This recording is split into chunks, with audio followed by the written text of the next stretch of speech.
El Señor esté con ustedes. Lectura del Santo Evangelio según San Mateo.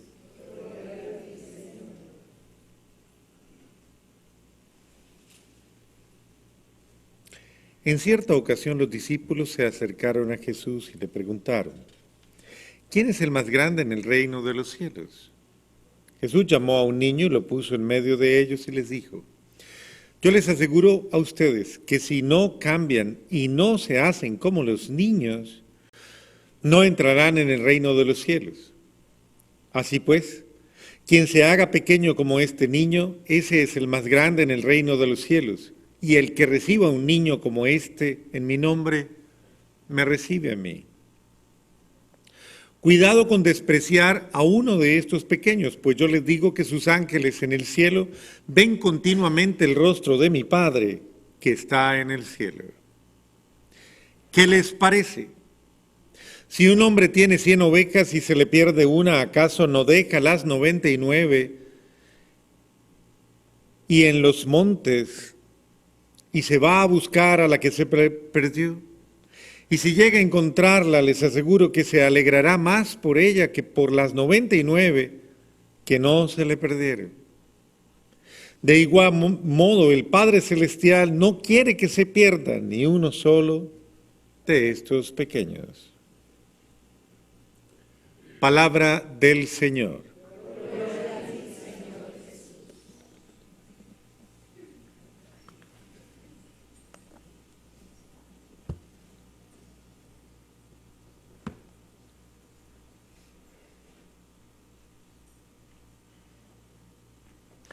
Como vemos, todo el Evangelio está en sintonía con una única motivación. Dios no tiene motivaciones transitorias o simplemente emotivas, como nos puede llegar a pasar a nosotros, que a veces nos llega el entusiasmo y por el entusiasmo, entonces a veces estamos muy animados, a veces muy contentos, a veces muy entusiastas, a veces muy... Y entonces esos días somos más generosos que otros días y somos más... Ese es el ser humano, ¿no? Que se debaten esos emocionalismos temporales, pero que realmente no tiene una actitud constante, una actitud estable, una actitud permanente. Y Dios no se mueve por esos altibajos de la condición humana, sino obviamente por criterios claros, convicciones claras, criterios de vida. Y esos criterios de vida están por encima de toda orientación, de toda tendencia, de todo. Uno se plantea a veces falsos anhelos, falsos objetivos, falsos ideales, falsas. Y Dios quiere que no seamos tan insensatos, sino que en nuestra vida tengamos claros los criterios de vida, o sea, claro lo que estamos haciendo, claro por qué lo hacemos, cuándo lo hacemos, cómo lo hacemos. Por eso, si partimos del Evangelio, observamos que lo primero que Jesús tiene que confrontar es un momento de inmadurez de sus apóstoles, un momento que revela como su falta de madurez humana. Y los sorprende preguntándose entre ellos, ¿quién es el más grande de nosotros? ¿Quién es el mayor? ¿Quién es el más grande? ¿O quién es el más importante? Y tienen el descaro de preguntárselo a Jesús, además de eso. Esto es yo diría que es una tentación humana, ¿no? Es la tentación de encontrar como ¿cómo podríamos llamarlo? Como ese aval, ese respaldo, más que ese respaldo, ese aval, como ir encontrando como esa aceptación, esa convalidación humana de los hombres. o ese reconocimiento, o ese... Queremos de alguna manera ser importantes para alguien. Y la gente busca esto mucho, ¿no? Y de hecho le da mucha trascendencia a estos aspectos porque es parte de esa dimensión humana. Entonces,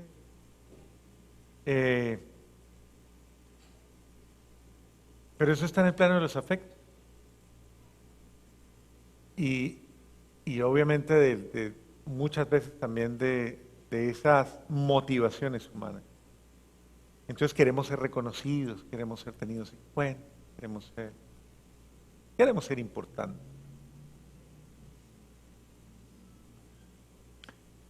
Nadie quiere pasar desapercibido, nadie quiere ser ignorado, nadie quiere ser...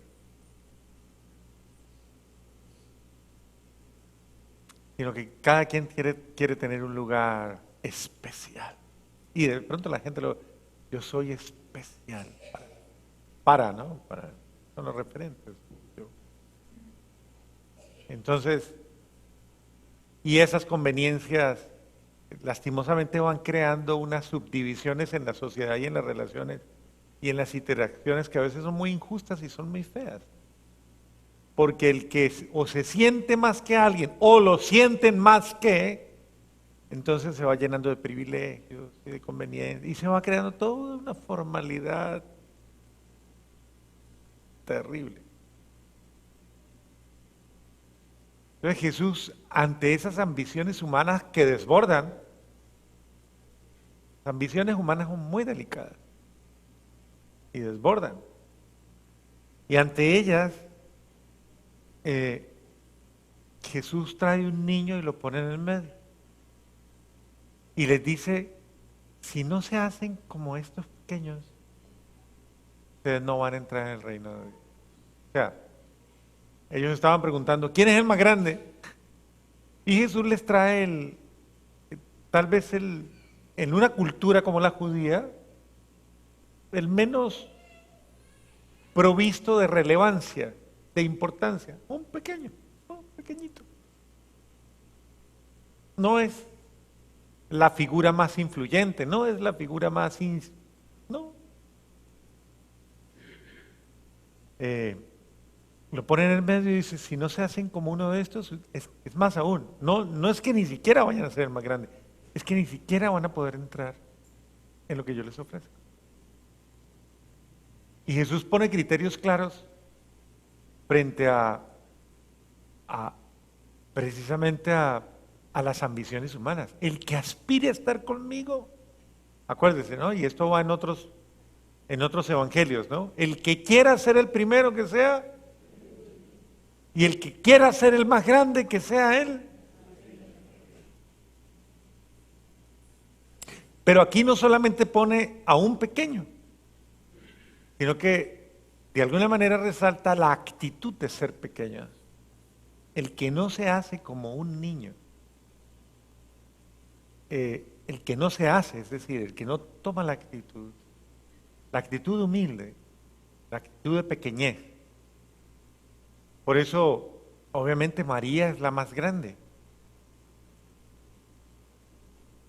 No existe criatura alguna más grande que María. De todas las que han existido en la creación, no existe criatura alguna más grande que María. Y sin embargo, María es la más pequeña. La que más pasa desapercibida. Y su grandeza en que está en ser pequeña. No se hace notar. No, ella pasa desapercibida. Entonces, el ser pequeños, ¿en qué radica? ¿Ok? Pues tal vez está concentrado más en una actitud de corazón, en una disponibilidad de corazón. El que es pequeño no es arrogante, ¿o sí?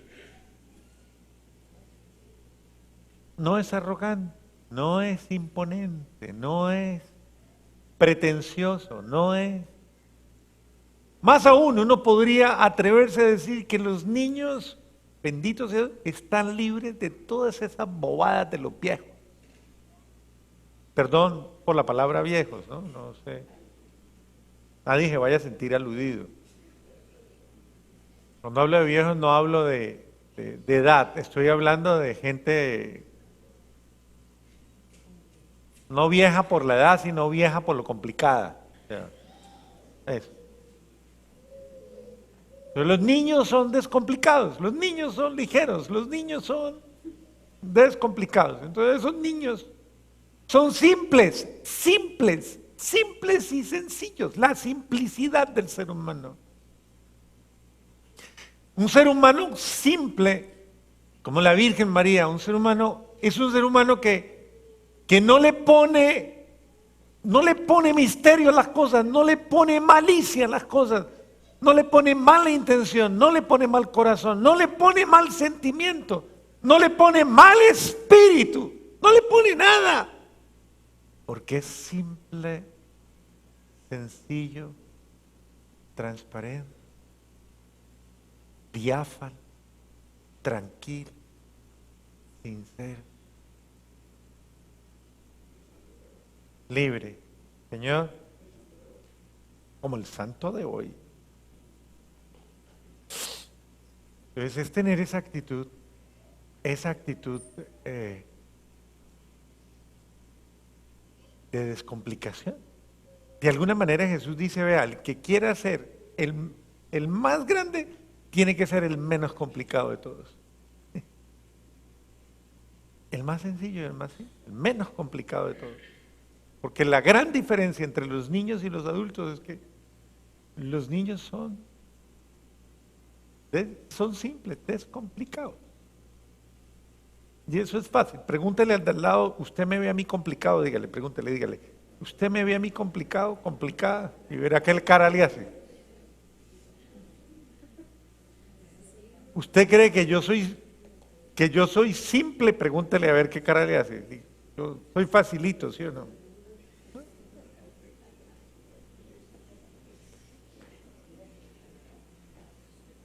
Bueno. Y es una lección fuerte porque las lecciones más grandes de la vida son las más complejas. Ser unas personas tan estructuradas, con tantos criterios, con tantas cosas en la cabeza, con tantas cosas y con tantas experiencias y con tanta cultura y con tanta cosa. Y aprender a ser simples, sencillos. Gente tan compleja, no estoy diciendo complicada, sino compleja. Es decir, tan llenas de tan...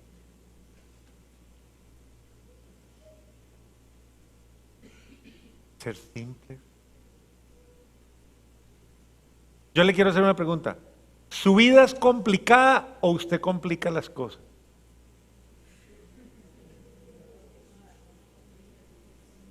No sé. ¿Su vida es complicada o usted la complica? No sé. Sea sensato, sea sensata.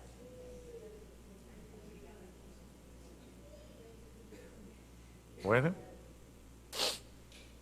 Jesús quiere invitarme a que yo entre en el reino de Dios. Y por eso, mire cómo es Dios de descomplicado. Dios se hizo pequeño. Es que es Dios. Lo más complejo que puede existir. Lo más complejo de todo lo complejo. Tanto que es inexplicable. Lo absolutamente... Explíqueme a Dios, pues, a ver, explíquemelo. Lo más complejo, no complicado, complejo, infinitamente. Eso me encanta, esa mujer. Y alguien tan, y se hace tan sencillo en la persona de Cristo. Tan.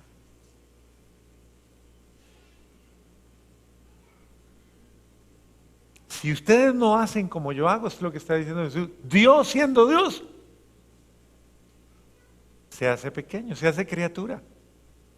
Si usted le dijeran hoy que lo van a convertir en hormiga y que va a ir a vivir entre las hormigas, usted que es una persona tan inteligente, y le va a tocar someterse a todo lo de las hormigas, incluso hasta que lo pise uno de esos grandotes seres humanos torpes que a veces ni miran para dónde pisan. Entonces, si usted va a ser hormiga,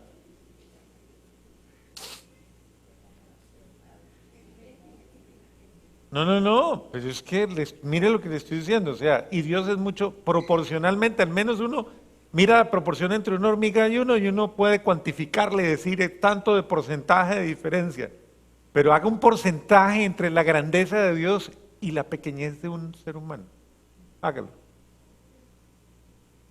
Un ser humano es, frente a Dios, es menos que una hormiga, menos que ¿Usted han visto ese video que es tan impresionante que le mandan a uno cuando le muestran el microcosmos y el macrocosmos? Y cuando le muestran el macro, comienzan a mostrarle a uno el planeta Tierra y luego le ponen el otro planeta y luego le ponen el sistema solar y uno lo ve chiquitico y luego lo comienzan a mostrarle las constelaciones y luego comienzan a mostrarle las galaxias y luego comienzan a mostrarle y uno comienza a sentirse chiquito, chiquito y usted busca la Tierra y ya no ve nada, ya usted, y los planetas más grandes y los soles más, las ve, nada, desaparecen, y usted dice, nada, nada, nada. Imagínese.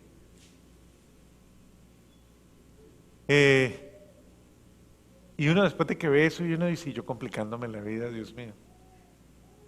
Porque es que uno es muy complicado. Entonces, sencillo. Dios no quiere que ninguno de nosotros se pierda. ¿Qué quiere decir con eso?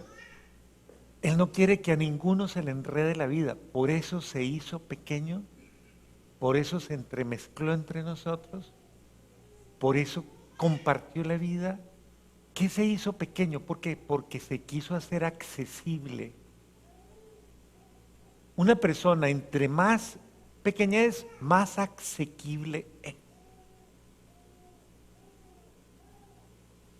Es decir, se le puede llegar. Tanto que uno pueda decir hoy día con toda la naturalidad, yo puedo llegar a Dios, puedo llegar a Dios. Linda la manera en que dice el catecismo de la iglesia, el hombre es capaz de Dios, comienza diciéndolo en su primera. El hombre es capaz de Dios, eso me parece bello porque es una inspiración del Espíritu Santo, capaz de Dios. Ese ser humano que no es nada es capaz de Dios. ¿Y por qué? No porque el ser humano sea grande, sino porque Dios se hizo pequeño. Siendo grande se hizo pequeño para que yo pudiera llegar a Él. Eso anula la soberbia humana, la arrogancia humana, la altivez humana, todo lo humano por lo cual yo le pongo problemas a los demás para que lleguen a mí. O para yo llegar a ellos. Dios no puso problemas, se hizo asequible a todos. Le hago una pregunta. Fácil, no quiero que peleen esta noche, pero le hago la pregunta, ¿es fácil hablar con su marido? Dígame. No sé. ¿Fácil hablar con su marido? De todo, de todo, de todo. ¿Es fácil hablar con su mujer? De todo, de todo, de todo y tranquilamente y sin problema. Es lo más complicado que hay, hombre. Toca usted estar buscando la palabra perfecta, la expresión, la más sabio, lo más esto, lo más. Y luego, pero, ¿qué hice? ¿Pero y por qué se puso así? ¿Por qué dije raro? Yo traté. Esos seres humanos tan complicados, o sea, tan inaccesibles. Dios se hace tan asequible para atraerme, para salvarme, para cuidarme. Entonces le está dando una lección grandísima a los apóstoles. Si ustedes ya en estas alturas están buscando ser grandes, no van a salvar a nadie. Pero si ustedes se hacen pequeños como yo, van a poder salvar a muchos. Porque el que está pensando en ser grande, él no piensa en el otro. No piensa en sacrificarse por el otro, no piensa en dejar las 99 e ir en busca de la perdida, de la pequeña. No, no piensa en eso. Piensa en su comodidad. En cambio, el que se hace pequeño le importa hasta el más pequeño. Le importa el último, me importa. Y yo le hago una pregunta con toda delicadeza, no se sienta mal. ¿A usted le importan todas las personas de su familia? ¿Todas? Bueno, por eso las busca y las llama y frecuentemente las tiene presentes, ¿cierto? Y ellas notan su cercanía. Ellas se dan cuenta que a usted le importa ella. Eso es hacerse pequeño. Eso es hacerse en contradicio. Bueno, y terminemos diciendo una palabrita de San Maximiliano María Kolbe. Era un hombre muy importante. Un hombre que hizo mucho en la evangelización. Un hombre que utilizó todos sus talentos para promover la palabra de Dios. Creó toda una dinámica maravillosa, creó una revista, todo un grupo de gente supremamente devota al amor de Dios, a los que llamó los milicianos de la Inmaculada o los caballeros de la Inmaculada. Imprimió un espíritu y una fogosidad impresionante. Los llevó, los enamoró, los sedujo. Tanto impactó que se convirtió en una amenaza para los nazis. Y por eso lo tomaron preso. Lo pusieron preso en medio de muchos otros desventurados que estaban sufriendo por nada, por ser simplemente de una raza o de una... Y en medio de ellos, él se hizo uno de ellos. Y en la tragedia de uno de ellos, él se hace el último, el menos merecedor de honores. No cuidó su vida, no cuidó protegerse, no cuidó salvaguardarse, no dijo, no, yo hasta de pronto salgo de aquí y produzco mucho más y voy a ser el líder otra vez y vuelvo y salgo. No, él ocupó el último lugar, valoró al otro y lo consideró más grande que él. Y cuando este hombre a quien amenazaron con matar, dice, por favor no me maten, yo soy padre de 16 hijos. Él inmediatamente y en una reacción casi sublime dice, yo me entrego por él. ¿Y usted quién es? Preguntan los alemanes. ¿Usted quién es? Y él dice, yo soy un simple sacerdote católico.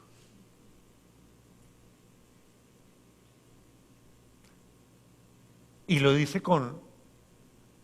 reafirmándolo porque él sabía que siendo sacerdote lo iban a despreciar más. Entonces lo ven como alguien más llamativo e inmediatamente le ceden el lugar al otro, le perdonan la vida y lo toman a él.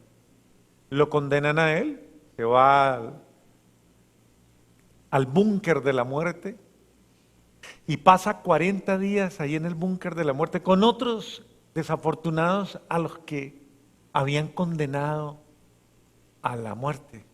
Y digo desafortunados porque estaban como condenados. Y él llega a ese búnker y su única labor es darles ánimo en medio de la prueba. Ánimo, ánimo, ánimo, ánimo. Y comenzó a darles ánimo aguantando hambre todos, 40 días aguantando hambre. Comenzó a darles ánimo y comenzó a animarles el espíritu, a sacar toda esa palabra bendita que él había comido durante años, toda esa palabra bendita que había disfrutado, toda esa riqueza de quien ha disfrutado las delicias de Dios. Y comenzó a él los alimentó a ellos en la esperanza. Y ya vencidos, superaron muchos días y fueron muriendo. Hasta que él quedó y no murió. 40 días y 40 noches y no se les murió. Y como no moría, entonces lo sintieron como una amenaza, y lo que hicieron fue que le aplicaron una inyección letal para matarlo. Pero no murió por el martirio que le tenían preparado. sino que murió básicamente como alguien que no le amenazaba por decir algo, los métodos de tortura o los métodos de... No, eso no lo intimidó. Venció incluso las amenazas de los que lo amenazaban. Y al final, ya desarmados, sin saber más qué hacer, dijeron, lo matamos para quitárnoslo de encima. Eso fue lo que hicieron. Pero no le vencieron no vencieron su esperanza, no vencieron su fortaleza. Hasta el final. San Maximiliano María Kolbe es uno de los hombres que hoy día inspira a muchos en el don de dar la vida, en el don de ofrecerse para salvar, uno, la familia, para salvar a otros, a un desconocido, para salvar a otros. Él inspira esos sentimientos. ¿Quién lo preparó? La Virgen María. Ella que también se ofreció, ella también lo preparó para que amara a Jesucristo. Y para que amando a Jesucristo no tuviera miedo en las horas de prueba, no tuviera miedo. Y eso fue lo que el gran miliciano, es decir, el gran caballero de la Inmaculada, San Maximiliano María Kolbe, respondiendo a esa invitación de Dios a dar la vida, lo glorificó hasta el último momento y lo exaltó hasta el último momento, en la certeza de que Dios no desampara a nadie, absolutamente a nadie, incluso en las horas más difíciles.